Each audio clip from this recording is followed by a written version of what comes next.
روزے کے چھوڑ دینے کے اعذار یا روزے کے توڑنے کے کیا کیا اعذار ہیں؟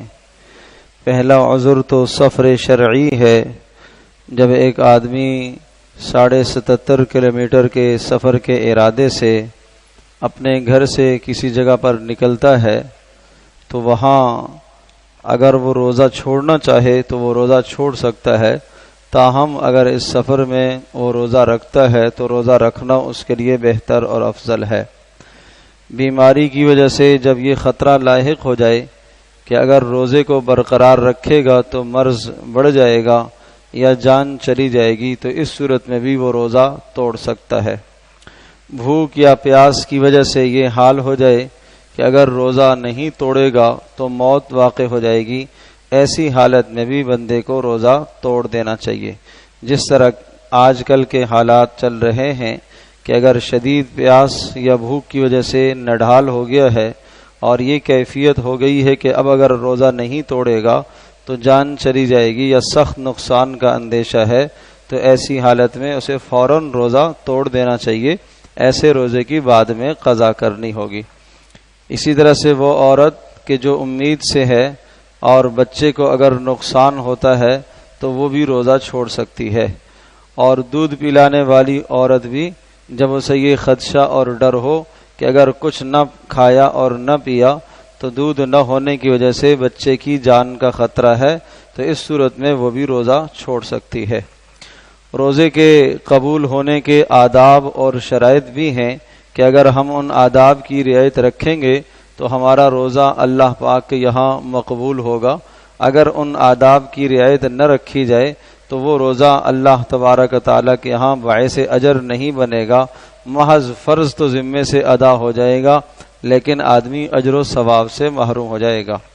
روزہ دار کو چاہیے کہ اپنی زبان کو جھوٹ سے، غیبت سے، چغلخوری سے اور دیگر گالم گلوچ سے اور لڑائی وغیرہ سے محفوظ رکھے، کیونکہ رسول پاک صلی اللہ علیہ وسلم کا ارشاد گرامی ہے، من لم یدع قول الزور والعمل به فلیس للہ حاجۃ ان یدع طعامہ وشرابہ، کہ جو آدمی روزہ رکھ کر بھی جھوٹ بولنے سے اپنے آپ کو نہیں بچاتا یا لغو کام سے اپنے آپ کو نہیں بچاتا تو اللہ تبارک تعالیٰ کو ایسے شخص کے روزے کی کوئی حاجت نہیں کہ یہ کھانا اور پینا چھوڑ دے اور روزہ رکھے رہے۔ اللہ پاک کو ایسے روزے کی کوئی ضرورت نہیں ہے۔ حضرت مجاہد رحمۃ اللہ علیہ جو تابعی ہیں وہ ارشاد فرماتے ہیں کہ غیبت اور جھوٹ یہ دونوں چیزیں روزوں کو برباد کر دیتی ہیں۔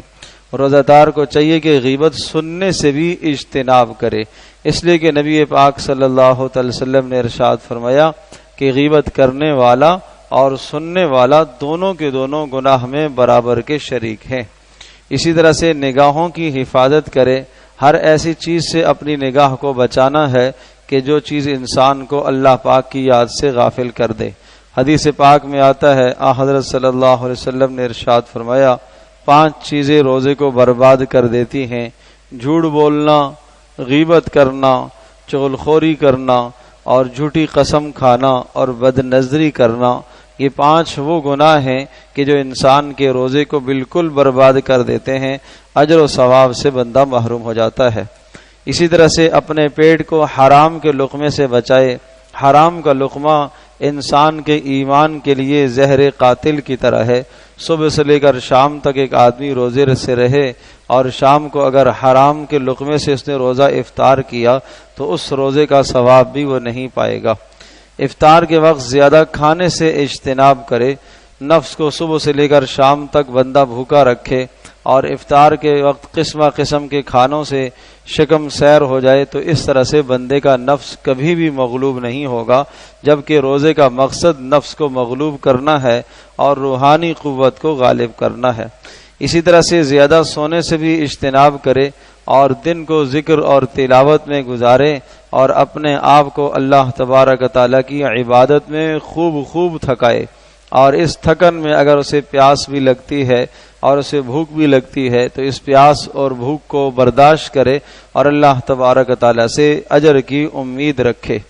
افطار کے وقت قبولیت کی امید رکھے اور یہ سمجھے کہ اللہ تبارک تعالیٰ کی ذات سے امید ہے کہ اللہ پاک میرا روزہ ضرور قبول کرے گا، لیکن اس کے ساتھ ساتھ روزے کے مردود ہونے سے بھی ڈرتا رہے کہ کہیں میرا روزہ رد نہ کر دیا جائے۔